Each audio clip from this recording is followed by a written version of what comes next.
Hello my friends, I'm Kayla. I want to go book shopping today and I was thinking, how could I make a little vlog with 3 or so books in it and a fun way to pick my TBR? And of course I can't just pick a bunch of books off of my TBR shelf. I need to do something silly. And my explore page has been very successful lately on Instagram. I feel like I have been on a real journey with it where I used to get things completely unrelated to books. I could never find book related stuff. I was always relying on hashtags to find new bookish people to follow. And now the whole hashtag situation is completely different and I hate it. And when I go to my explore page, it's books now. And oftentimes books that sound interesting to me. So I thought today we would make a fun little challenge. I don't know if it's a challenge. I'm gonna go on my explore page and I think I get 3 full page scrolls and I need to pick 3 books by the end of it. Maybe like one that sounds intriguing that I've had on my radar and one that I've never heard of. And then if I don't see something already on my TBR in those first 3 scrolls, I can keep scrolling until I find something on my TBR shelf. So it satisfies our goal of reading from our TBR shelf this year. And also I get to go book shopping or go to the library, whatever happens. So what I'm gonna do first is I'm gonna do a force stop on my Instagram so we know for a fact it is gonna be a fresh explore page. Let's click, and instead of scrolling the feed, I'm gonna go to the little magnifying glass. Okay, it's already here. Oh gosh. Okay, so here's our first full page. It is all books, which is incredible. Even the reels are books. I see Family Lore, which I do have out from the library right now, so that's kind of cool. Oh, Lisa Jewell. I've already read that one. I've already read this one. This one I had and I got rid of. I've never heard of this. The Silent Man. We've got Beach Read, a reel about dystopian reads. The End of the World is a Cul-de-sac. That's a series of stories. That's interesting. Okay, so let's go to one more full page scroll. What Wild Women Do. That's interesting. The Pumpkin Spice Cafe. Shut up, that sounds so fun. Is that a cozy mystery? Got the 3 of us. That looks interesting. This is such a stunning photo. Okay, this is a bunch of fall reads. I see Dead 11, The Carnival of Curiosities, Strange Sally Diamond, A Likeable Woman, Silence for the Dead, The Island of Lost Girls, The Night House. Okay, that's mostly books that I've read, but what a pretty picture. Okay, I get one more page. The September House and A Court of Thorns and Roses, but forget that. The September House. I've read The Whisper Man, The House of Doors. That sounds interesting. Fourth Wing, I see down here. We're not gonna look at that. We've got some things that are definitely not fall reads. I can't see what your books are. Maybe I should watch a reel. Books I will read again and again and again. The Wolf Den, Starborn, The Bone Season, Caraval, Scythe, The Night Circus. Okay, well that was our 3 pages. Should I look into anything more thoroughly? I've already read 11/22/63. Oh, top 3 plot twist thriller books. Hidden Pictures, absolutely not. No, Rock, Paper, Scissors, absolutely not. What's the 3rd one gonna be? The Silent Bride, one I haven't heard of, but I will now be adding to my TBR. I could read an Otessa Moshfegh. Okay.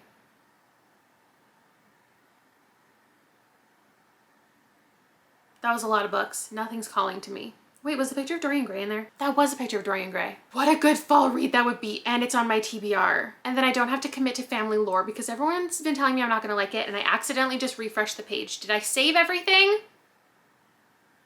Did you save everything? Well, I guess I can just watch the footage back. Wait, but on the page that I just refreshed, Family Lore is there again. And Schrader's Cord, which I want to read so bad. Actually, that's a little too enthusiastic. I barely know what it's about, but like, doesn't it sound good? I think it's an 80s horror and it's about music. Okay, I have a few things to think about. I need to look back on what just happened and I'll be right back. Oh my God, hello? Welcome back. I am in my closet because I know I have a picture of Dorian Gray somewhere in here, but I don't know where. And I put all of my classics in here recently that I haven't read. That's not it. Ooh, The Island of Dr. Moreau. This one's such a pretty cover. Robinson Crusoe. Jane Eyre, a 2nd copy of Jane Eyre, a 3rd copy of Emma. What is wrong with me? Oh, there it is. Picture of Dorian Gray. I've also got a James Joyce and The Woman in White. Ooh, and Dracula. I feel like I never really look at these covers because I always just have them sitting on the shelves like this. Anyway, so we've got it. Also, I guess while I'm here, let me update you on my TBR. I am not going to go to the bookstore today because I have no reason to go into the city, and tomorrow I just got an email reminder that I have a dentist appointment. So after I do that, I will head to the bookstore. And I saw that Schrader's Cord was in stock at my library, even though I feel like it just came out. And I have a little readathon with my channel members this weekend. I was planning on reading this group of books before the weekend started, but this actually fits with the theme because it's all about out of season reads. So things that have been out for like over a year, backlist books, if you will. And the picture of Dorian Gray would be such a good read during that. And if you're thinking to yourself, but Kayla, don't you have enough spooky books on your TBR that you should just read those instead of creating this other TBR? You're right. But don't worry, I do have a plan for getting through these ones in a Halloween-y vlog. Oh my god, I was just gonna go get my nails done this week because I feel like they're finally long enough after the summer of drama where I was just in the ocean and in the lake too much and my nails were just peeling off. They're finally long enough to go get gel put back on them, but I just broke one. Anyway, something else I found out since I saw you last, other than the fact that I have a dentist appointment, is that the pumpkin spice book isn't available to buy anywhere. Like I can only get the Kindle edition, and I haven't read an ebook in years. I did find one, but it was from a UK seller and it said it's not going to be here for 3 weeks, but of course I ordered it anyway. So I don't feel like reading that one. The Dorian Gray is going to happen this weekend. I have to wait for the library book. I have to go to the bookstore to pick up the September House. So all I have to kick off the video is Family Lore, which is actually perfect because it's not quite fall yet, and this does not exude fall, whilst the rest of the TBR for this video very much is and does. So since we're technically in the fleeting final days of summer, even though it is raining, I'm gonna read Family Lore today. Oh, wish me luck. I might actually grab the audiobook if Elizabeth Acevedo narrates it, which I'm assuming she does because she did all of her YA books, and she also did one of my favorite books, Pride by Evie Zaboy, and I just love when she narrates things. If it's on script, I'll do it. It is, and she does, along with 2 other narrators. Oh yeah, because it's a multi-generational story. Okay, let me check in with you after 100 pages. Oh my gosh, it's 6 p.m. and the sun is setting. Quick trivia prep for you. If anyone ever asks what's Kayla's favorite month, it's the 20th of August to the 20th of September. I just feel like September is so perfect because you wake up every day and you never know, at least where I live, specifically where I live, if it's gonna be raining, if it's gonna be hot.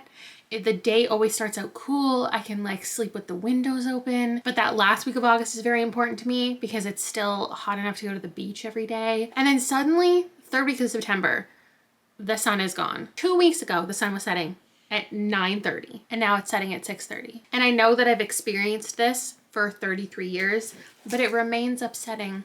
I have actually read the first 200 pages of this because after the first 100 pages, I didn't know what to tell you because I wasn't loving it, and I'm still not loving it, but I'm enjoying it more. So we're following this family. There are sisters and cousins and aunts and all of the dynamics are there. But the first group we kind of learn about is this group of sisters, and they all have something a little bit, it's not like magic, but they have something about them. Like one of them can predict when someone is gonna die. One of them can always tell when someone is lying. They just like get this gut feeling.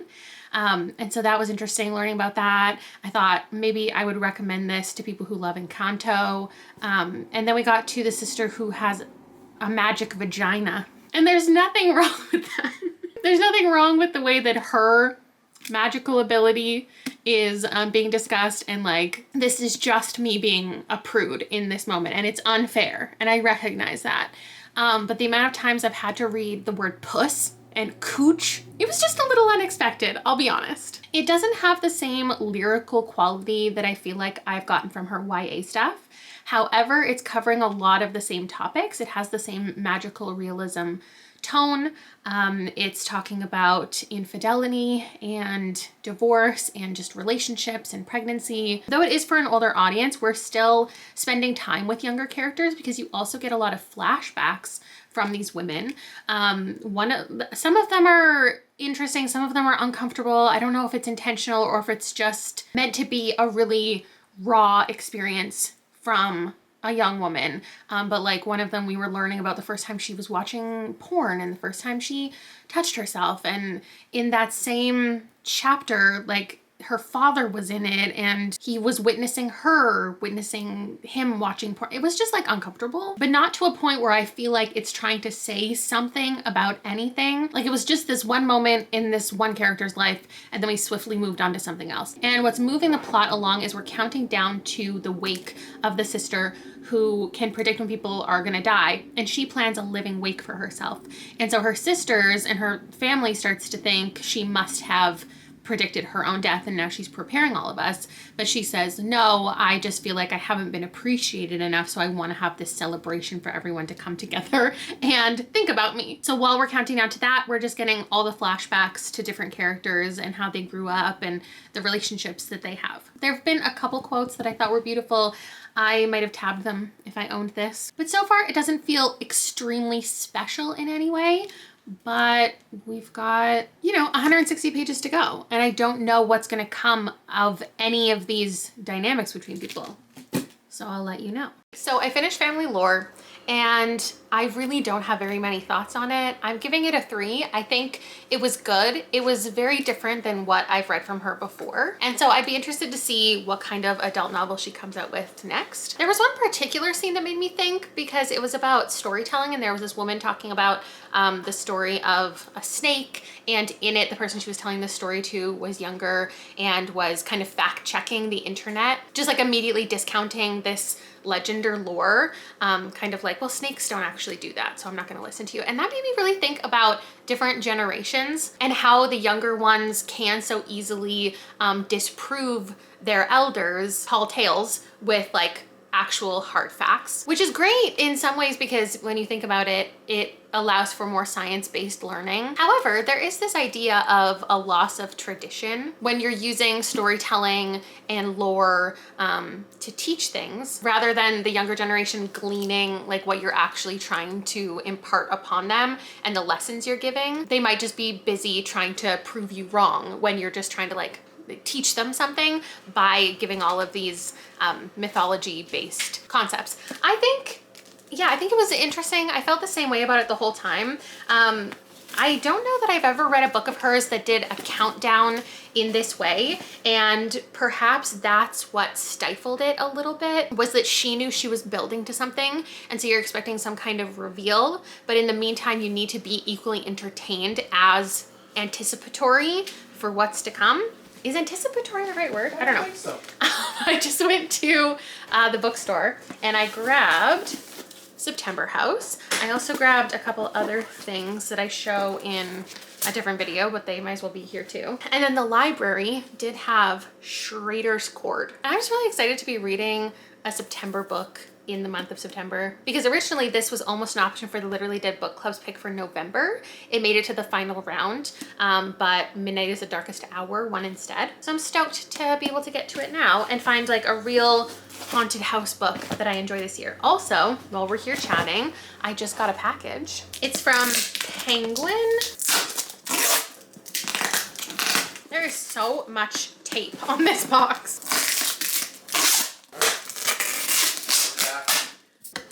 Open it. Oh, you know? I don't even understand how this opens. All right, you're not allowed to have that. That's right. No, I'm not sure. Let me see. Did you say you're not allowed to have that? Yeah. Yeah, that's definitely right. Oh. That's why there's tape there. There was tape everywhere. It's Rouge! Rose petals. Ooh, is it about death?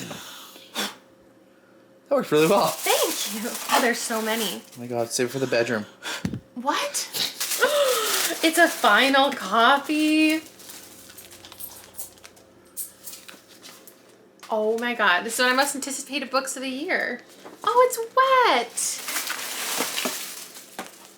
It's leaking. This is all about like the beauty industry, but in a dark fairy tale kind of way. I already have an arc of it, but I think this was the Canadian imprint. Okay, well, this is fun. Collagen face mask, long stem roses, pretty. So many flowers. There's also a mirror. See, this is a useful box. I've talked before about how some like PR boxes or ARC packages are just like the weirdest stuff. And obviously there's so much thought put into it, but I will always appreciate a mirror and treats. Like, how can you go wrong with that? And then there's a lipstick. This is in 775, super red. Look how cute. Those are so good. Oh, thank you. Okay, I really underestimated how much time I had between getting home and going to hockey. I wanted to read a little bit more of the September House, but I only read the first, I think it was 3 chapters, and we learned all about the house. So this woman and man bought it, and as they were doing the tour, they thought it was so perfect. And so they kind of ignored all of the red flags that the realtor was bringing up, like that there have been murders there. Kind of the classic setup of a haunted house.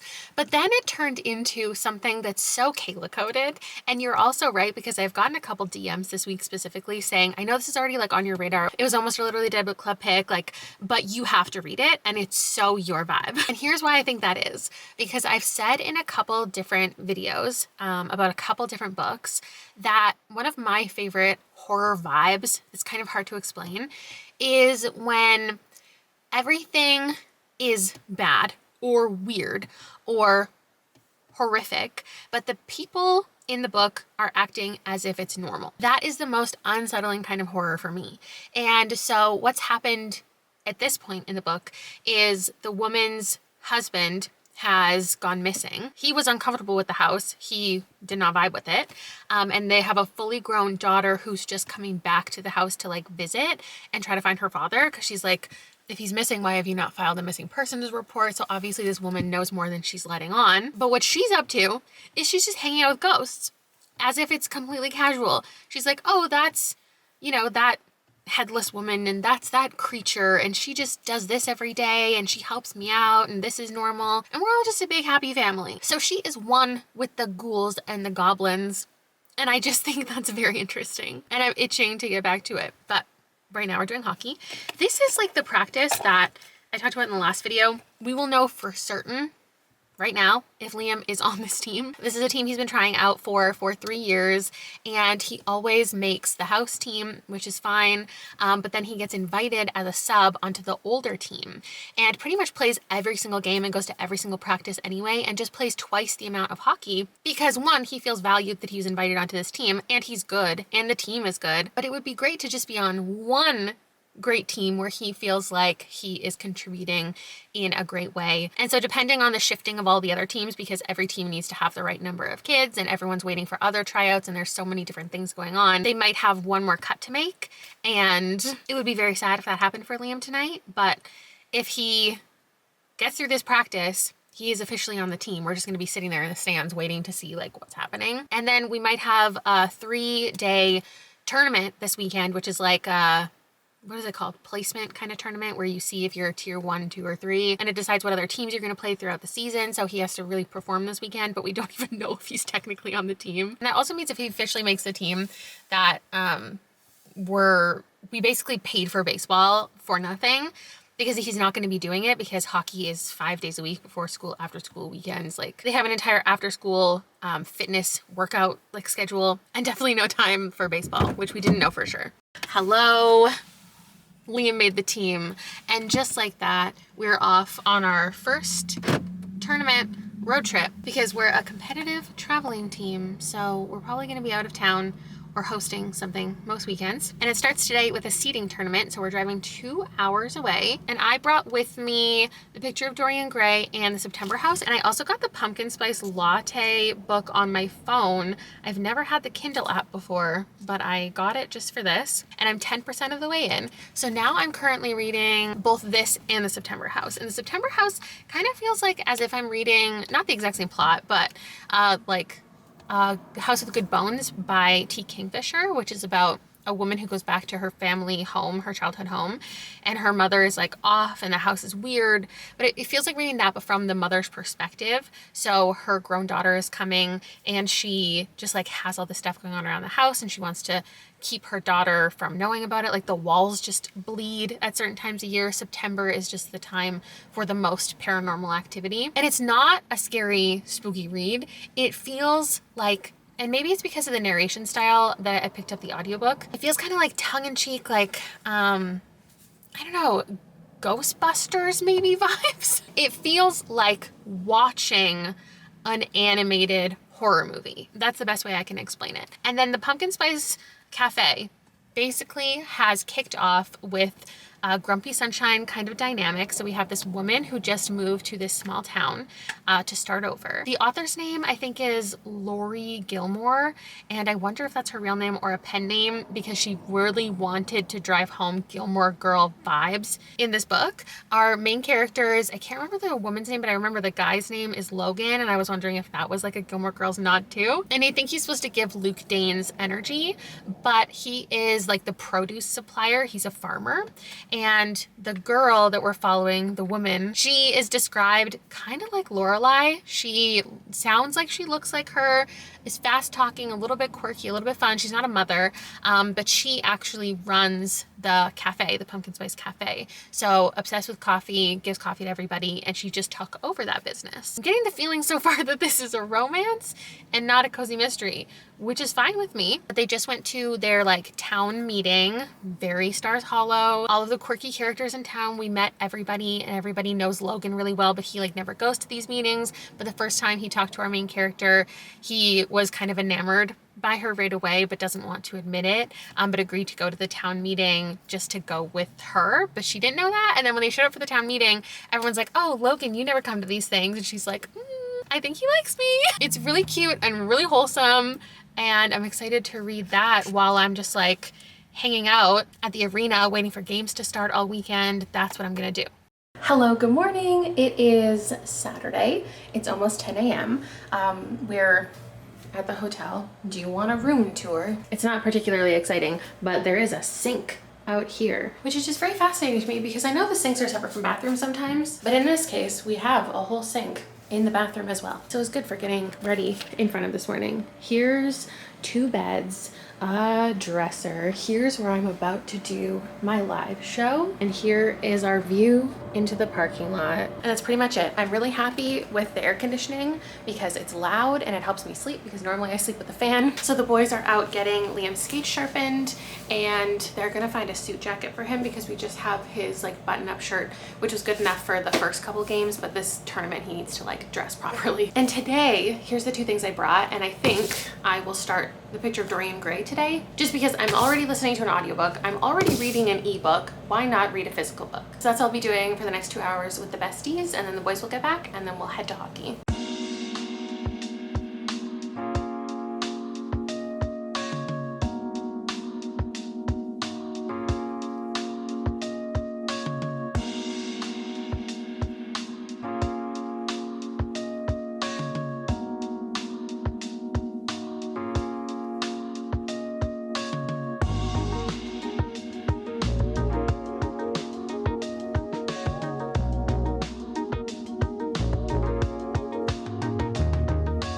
Someone tell me why I didn't bring a tripod. I'm ready for hockey. Here's my hockey outfit. It's really very exciting. I read 60 pages of Picture of Dorian Gray. I still don't really know what it's about, but we have this guy named Dorian Gray who is the muse for this painter artist named Basil. Let me get in some decent lighting. And he has a friend named Lord Henry, and he's introducing the 2 to each other. And Lord Henry, oh my God, my family's here. They're just going on, he's just going on this big tangent constantly about life, and I tabbed a couple things. Well, I didn't tab, I dog-eared, which is blasphemous. So I didn't bring any highlighters or tabs, and I wish I did. The ugly and stupid have the best of it in the world. They can sit in their ease and gape at the play. If they know nothing of victory, they are at least spared the knowledge of defeat. And obviously, like, that's rude. But like, what a quote. Basil is doing this painting of Dorian and saying that he put so much of himself into the painting. And the quote says, because to influence a person is to give him one's own soul. It's all about like influencing and impacting other people. He does not think his natural thoughts or burn with his natural passions. His virtues are not real to him. His sins, if there are such things as sins, are borrowed. He becomes an echo of someone else's music, an actor of a part that was not written for him. Anyway, I guess I don't need to read you the whole thing. It was interesting. I just realized I locked the door and they can't get in. So I am now officially currently reading 3 books, and I will continue with the pumpkin spice latte one as I watch hockey in between periods. Oh my God, I'm the same color as the door.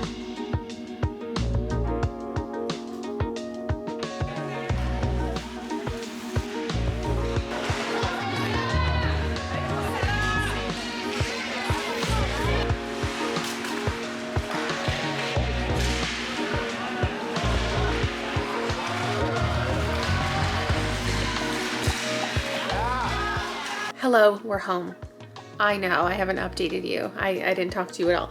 Normally on a tournament weekend, there's like a little bit of downtime between games in the evening and the morning. There was not this time around. So we've had multiple games since I've seen you, and they did not go quite as we had hoped as a general overview, but that's okay because it was a seeding tournament. And now for the rest of the season, we can play the games with the teams that are on our proper level. So we just did the drive home, and now I'm doing the last sprints for my out of season readathon. And I'm going to finish, I think, The Picture of Dorian Gray. It depends how long I'm here for, but I am currently halfway through all 3 of the books that I was reading, and I'm still reading. I haven't completed a book in days, which is so unlike me. And it obviously makes sense because what we were up to, it just like feels wrong in my body. And also I'm really tired because we woke up today at 5. So I'm gonna go live and I'll figure out what I'm doing, and then I'll let you know how everything is going. Okay, in the last 2 minutes since I saw you last, I started my live show, and I was convinced by the besties that I need to finish the September house first. Here's what I'm thinking, because I just talked it through. I haven't really sat down to think about my thoughts. It feels like a cozy, goofy kind of horror. It's silly. I don't know that I'm loving it. And at this point, I wouldn't call it like horror or mystery, even though there's a mystery because this guy is missing. But clearly from our perspective and the main character's perspective, like she already knows where her husband has gone and everything that's gone down. We just aren't privy to it yet. And I don't think that's my favorite thing to follow. But if it's not trying to be a mystery and it's just horror, I don't find it like frightening or unsettling or anything for me or the characters. It's not so much, like I was saying before, that I love when, like, the unsettling vibe that I get is when things are weird but no one acknowledges it. But she is acknowledging it at this point, and she's just like kind of trying to hide everything and like wipe up the blood coming from the wall so her daughter's not scared and stuff. It's just not the most interesting plot wise. I really need to not spend so much time with her and her daughter because they're just kind of exhausting to read.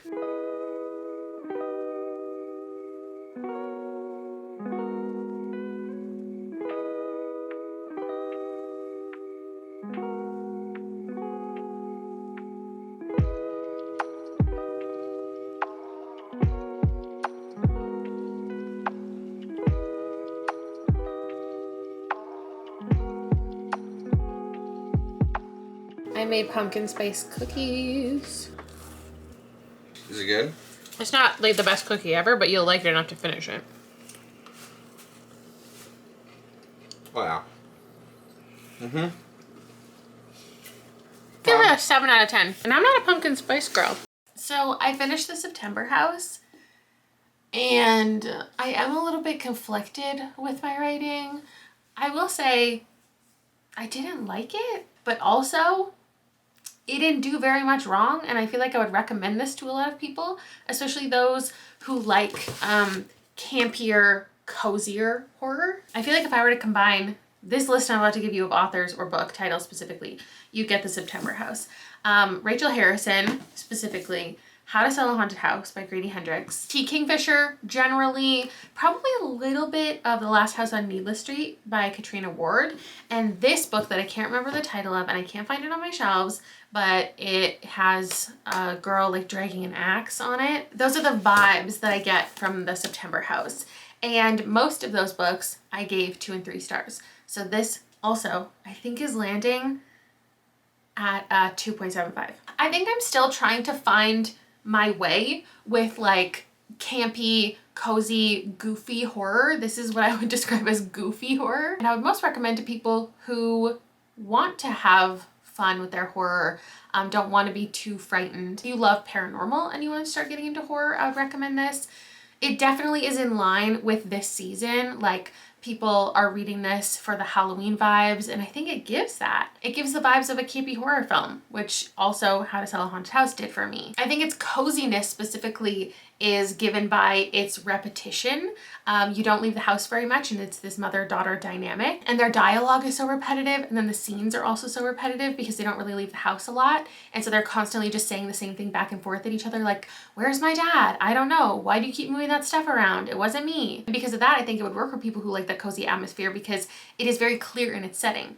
Now, I don't have any issues with the writing itself, the atmosphere, the building of characters. I liked all of that, and that's why I think I would read from this author again. Oh my gosh, I just realized Grady Hendrix is the one who blurbed on the front. So that's 2 books down that are 2.753 stars, and I need some wins. So I'm gonna take a pause on reading for now, and I'll pick something back up in the morning. Oh my God. Good morning, my good friends. It's an ungodly 5 a.m. It rained last night, which you can see on my face. I don't know why I thought I would update you this morning in the dark. Yes, I do. It's because I was going to sit here and read the rest of the Pumpkin Spice Cafe. I just dropped Liam off at hockey practice. Obviously, why else would I be awake? Nothing else could get me out of bed that early, except a full-time job, which I do not have. I did finish The Picture of Dorian Gray, and I feel like this was a 5-star, but I don't feel like saying out loud that it was a 5-star. Too late. As I was reading, I think the first half, it felt like this was gonna be my favorite classic. And the second half, like, it definitely got a little long. Not the second half, but the middle got long. I really didn't tab anything after the first half either. It wasn't as poignant. It was dragging a little bit, but then by the time I finished, I was like, this is quintessentially me. Like, this is so my taste. This is something that I feel like should be associated with me. Listen, if I say anything stupid, it's 5 a.m. It's just, as I read that final page and closed the book, I felt like this has to be in my list of all-time favorite classics. Like, it just is that. But I'm not like geeking out about it at the same time. Like, I remember when I finished Little Women and I was like, I cannot believe that I didn't read this earlier. Like, this is me, this is my taste, this is so perfect. Why did I used to not read classics? I don't have the same enthusiasm for this, but I loved it. Like, I think it's kind of perfect. It's not something at the same time that I would recommend to like everybody. And there are things that how do you call it perfect and then say there are things I didn't love? The things I didn't love are like the horrific misogynistic opinions, but like that's the point of those characters. And therefore that's what makes it a perfect book for me. It's definitely low in plot, high in monologue. Have I even told you what it's about? It is just following Dorian Gray, and the quote that I shared earlier about like influencing people and them taking on a part of you, like, little did I know that is such a theme of the entire book, is the influence of other people and your own character traits and how they can change and evolve based on who you're surrounded by. But then also there's this whole thing with like, is that a plane? That's another reason I'd be up at 5 a.m. if I had to catch a flight somewhere fun. Oh my God, all those people woke up so early and they're just off somewhere cool, I bet. Just kidding. That one is probably going to like Calgary, which everyone knows is not fun. I don't know. It's just really interesting to me that this synopsis and the Goodreads synopsis are quite different. And I imagine that like the way that people speak about Dorian Gray is not necessarily the way that I'm speaking about it, but there's something like weird within this that I didn't know going into it, and therefore I wouldn't want to spoil for other people, but I do feel like is a major plot point between Dorian and the artist and the portrait itself, and just like the vibes and the connection. But essentially you're just following this guy as he spirals, and I liked it a lot. Dare I say, loved. And now I actually think my phone screen is going to be too... Why did I do that? I was just trying to give an example of how bright it was, not realizing how bright it actually was. I think my phone screen is too bright to sit here and read the cafe book, but I really want those small town vibes. There's nothing like a small town. Liam, one of the reasons I'm so excited for him to be on this team is like they have such a camaraderie, and because they're getting together before school, it's like, it's something that I never experienced. Like, I always see in movies people who like met up before school, like going to coffee before school, going to breakfast before school, whether it's with your family or friends, just like meeting up in the morning. The morning to me was like, I'm awake, nobody's here. I'm gonna figure out stuff on my own, put something in my body, and then find my way to school. And until I walk in the front door of the school, like nobody talked to me. But getting to be 13 in a small town and being able to have everything within walking distance and having this before school activity, the kids all like finished hockey practice and they like shower here, and then they all walk to like the local, and it's local, it's not like a chain restaurant, and they all just like sit, like all 15 of them, and have breakfast, and then they walk to school after. Like everything is so close, and it's just so cozy, and it's just so warm, and I love the idea that this is something that he feels like is normal, is like getting together before school. Anyway, oh my god, I did it again. I'm gonna go home because I do actually need to pack Liam's lunch and then come back, because the thing is, he can't take his hockey bag to school. So I still have to come here or wait here and then trade him his backpack for his hockey bag. And I was gonna read a little bit, but I might as well do that at home because I have like an hour.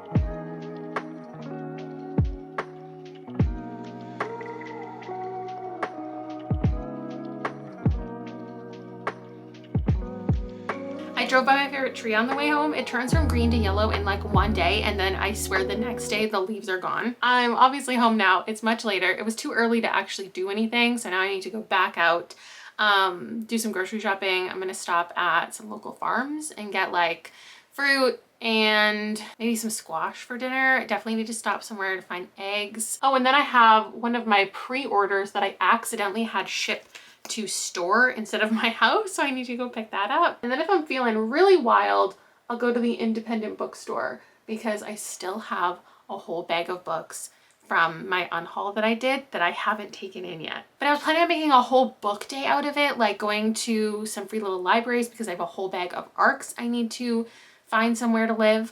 I was gonna donate to the Friends of the Library, and I'm gonna go to try sell some. But that feels a little too ambitious now that it's already noon. But then it's like, if I'm going all the way into the city to do 2 things, I might as well do 5. I just should have gone earlier, but I was getting some other things done. I also might go buy this sweater from Old Navy in 2 more colors because I'm obsessed with it and I want to wear it every day, and I feel like I've worn it in every single vlog, which is totally fine. But like, aren't you tired of seeing it? Don't you want to see it in pink? Anyway, since we're adding things to the list, I did have this thought earlier this week where what if one of these days I go back to my explore page and I do what people are doing. I don't just read what people are reading, but like if I see a food, I have to go eat that. It's lunchtime. If I see someone doing an activity, I have to do it. I want to get a little bit further into the pumpkin spice book too before I told you about it. So I got to the 70% mark because I wanted to keep reading until it got steamy, and so I could see how steamy it got, and we're there. It's pretty much the exact amount you would kind of expect. It's not closed door, but it's not overly descriptive. And I really like these 2 characters, and following her new to town, getting to know everybody, and him being really established and kind of fearing getting into a relationship because his last one didn't work out. It's setting up for like a kind of obvious 3rd act conflict where he's gonna question her authenticity and if she really belongs in this small town. And there is kind of a mystery because she just moved into this cafe slash house and she's hearing strange noises at night, and she's wondering if it's like animals or ghosts or somebody in town sabotaging her business. And so he's helping her figure it out. That's how they initially connect, is they have a little stakeout together, and it gets cozy, like a slumber party. And it's just very simple and sweet and wholesome. Oh, and I did find out the author's name is Melissa, and this is a pen name. So it's definitely with her marketing, clearly for Gilmore Girls fans, which is me. And every time I rewatch the series, which I think my annual rewatch should start just about now, I think you decide to like hate, no, not even consensually, I just start to hate a different character and love a different character every single time. It's the first time a lot of us watched, well, I watched with my mom every single episode, every single week. And so we, you know, related to different characters, but a lot of us grew up around the same age as Rory and connecting with Rory, and it was like, what boy should she be with? And then you watch it as a young adult and you're like, okay, Rory sucks. The guys are still more interesting, questionable, and great, but maybe they should be with someone else. I'll always be Team Logan, but I don't think I'm Team Rory. Also controversial, but after the first couple seasons, I was not Team Lorelai and Luke. I just don't think the way his character changed or the way we got to know him, especially in the later seasons, was the Luke that I enjoyed the first couple seasons. Also, not enough people talk about how questionable Jackson becomes as a character. Because that season, if you know it, you know it, when Suki is pregnant, I have to skip multiple episodes because it's too upsetting. Okay, but let's see what people are doing on Instagram and if it can control my day. What I see right off the bat is a bookish umbrella, which is so cute. And I do need an umbrella because it is raining. Oh my gosh, a croissant? I don't know if that's a glass of wine or water, but I'm just happy it wasn't coffee because I don't drink coffee anymore. There's a coffee in this one. Oh my gosh, I don't even know where I would find a croissant. I don't see anybody in a bookstore, which is pretty devastating because hey, that is where I'm going. Pumpkin Spice Cafe again. Oh my God, Rory Gilmore makeup? As if I was just talking about her. Oh, I found someone at the bookstore. That gave me permission to go. I also really need to buy this book. Is it out yet? Do I also need to buy myself flowers? Because the ones you saw in my intro are actually pretty dead. They sound crispy. So I think a replacement just feels right. Rob bought those for me. They're so pretty. And now I need to hunt down my own.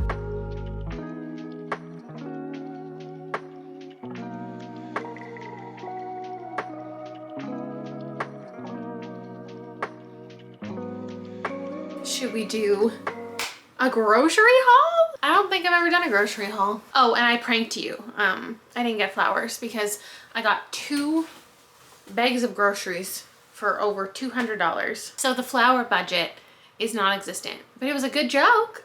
I did everything I set out to do except for get flowers, and I didn't sell any books. There were too many bags, but I did donate, and I did donate again with the free little library. I found one that had just enough room for all of my arcs to fit. Puffs, this is the most devastating thing that I had to buy because they're Kleenex tissues, but Canada doesn't sell Kleenex anymore. Like, what world am I living in? I got my 2 pre-orders from Indigo. Oh, I also had to go shopping for tomorrow's orange shirt day for Liam. He doesn't have any orange shirts that fit him. Actually, the day this video is going up, if you're watching it then, it is Truth and Reconciliation Day. I got Never Whistle at Night, which I'll be reading next month. And this one, they didn't even tell me had arrived. They didn't email me or anything. And that's Mammoths at the Gates. I think I always called it Mammoth, singular, at the Gates.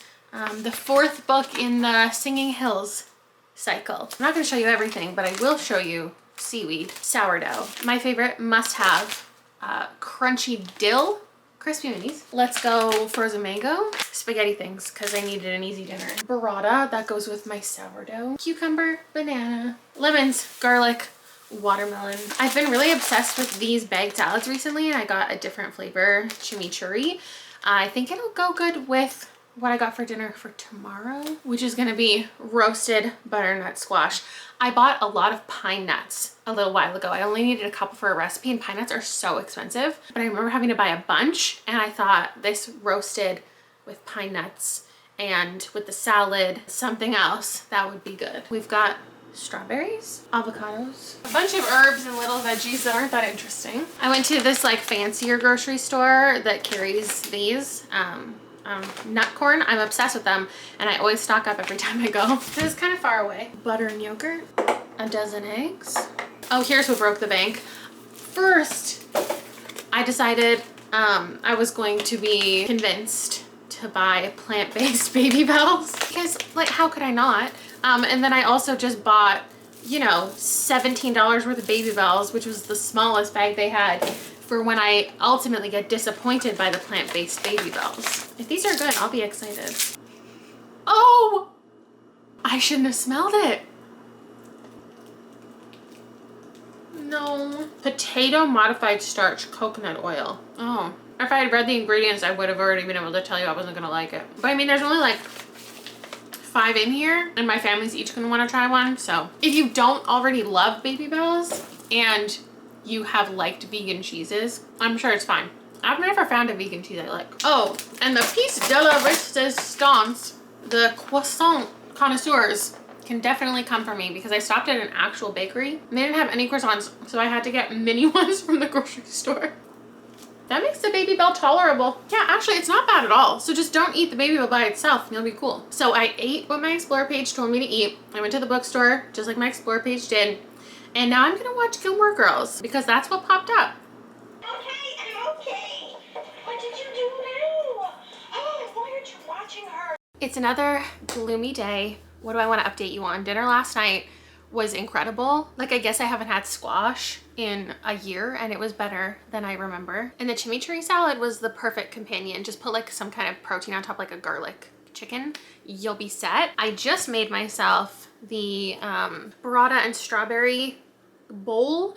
I feel like I'm just the queen of making unappetizing looking foods that are delicious, but I normally do this in the summer with peaches and cherries, and then I found a recipe that had me making balsamic strawberries and then just a little marinated fresh strawberry. I've got my sourdough to dip into it, olive oil and basil and lemon. Pretty simple. Before I dig into that, my final thoughts on Pumpkin Spice Cafe. First of all, the one thing I learned is that I will never read a book on my phone again. I will put in the effort if I ever want to do an ebook and actually find my e-reader. No clue where it is. But it took me like, how long did this take me? I want to say 5-6 days to read this book. Because every time I pull out my phone to read, it's like, obviously I'm going to get distracted by the other things on my phone. And if I do find myself on my phone too often, picking up a book is a great way to break up my phone time. So like, I never found a reason, if I was already on my phone, to like close what I was doing and open up my book. So I have now swiftly deleted the Kindle app. I know I can put it on like night mode and it changes the color and I can dim the screen and stuff. Don't worry, I wasn't actually reading the way that you saw me with the glaring light on my face. I feel like my initial reaction was to give it a 4, but if I look at all of the other romance that I gave a 4 recently, that does not feel right. So I think we have to put it at a 3.75, which is a rating I've given out a lot this year, mostly reserved for horror. It's still on its way though, so I'm glad that I didn't rate it lowly because I am happy to own it, and I feel like I'm gonna recommend it a lot for the autumnal vibes because it gave exactly what it was promising. It didn't do anything weird, uncomfortable, like problematic. It was just a really safe, nice story. It wasn't too emotionally depth filled. I wanted a little more actual romantic connection between these people. It's very insta love. It's pitched as Grumpy Sunshine. I don't think that's accurate. He's just a little more reserved. She's just a little like unsure of her own personality. I wouldn't say it's particularly life-changing. It's written as you get both of the characters' thoughts and feelings, but it is third person, so you're a little bit removed. It has Hallmark vibes at the beginning, but then like once they start sleeping together, there's like 4 sex scenes back to back. So if that's what you're looking for, that's there. There's not too much conflict. There's just like a little bit of miscommunication and misunderstanding throughout the entire book. I could have used a little more grumpiness, honestly, a little more banter and getting to know everyone in the town better to give those real Gilmore Girl vibes. I think I might actually continue in the series because I think you're gonna follow a different person from each of the businesses and their romantic situation. So we got introduced to a couple different people and I can imagine what's going to come after. And I think it's gonna be a sweet series, even though I went into it, you know, thinking it was a cozy mystery, pleasantly surprised. While I was making this, actually, I started listening to Schrader's Chord, but I need to eat my lunch. And then I'm gonna go get Liam and take him to the dentist. So I probably won't update you till later, but that means I'll probably be significantly into the book, which is good. I've gotten really far into Schrader's Court at this point, so I should probably tell you about it before I finish it. I was mistaken. It's not set in the 80s, but it has a lot of that kind of nostalgia. It revolves around records, a record shop, a music shop. When these characters play this record a certain way, it is said to open up like a portal to the dead or allow you to communicate with the dead. It kicks off with the records, but it's not about music. Like, you're not constantly talking about bands and being steeped in that nostalgia, but there is musical references throughout that I really like. In fact, they just referenced my favorite song, Your Love by The Outfield, as they were driving. It has turned into, at this point, a bit of a road trip story, which isn't always my favorite. But leading up to the 40 or 50% mark, it was pretty slow going. You're just getting introduced to this guy named Charlie, and his father recently died, and that's when he ends up inheriting everything, including these records. His father's kind of warning him against playing them, but he doesn't fully understand the instructions. And him and a couple other people end up unleashing this whole situation. And I think the setup was really interesting. I don't mind a slow start because I didn't find it too repetitive. Like, we were always learning various things and understanding how this communication works. I think what's interesting about it is you read a lot. I mean, it's a pretty common storyline in general fiction. The idea that you have taken on your family business or you're grappling with the expectations your parents have placed on you. And in here, even though his father has passed on and he shouldn't have that pressure and expectation, it's still very much there because he can still have this relationship with his father. One that wasn't always and isn't always healthy and productive. So now they have to go on this journey and kind of close the door and stop Schrader, who is the one responsible for the records. You learn that at the very beginning, like who the guy Schrader is.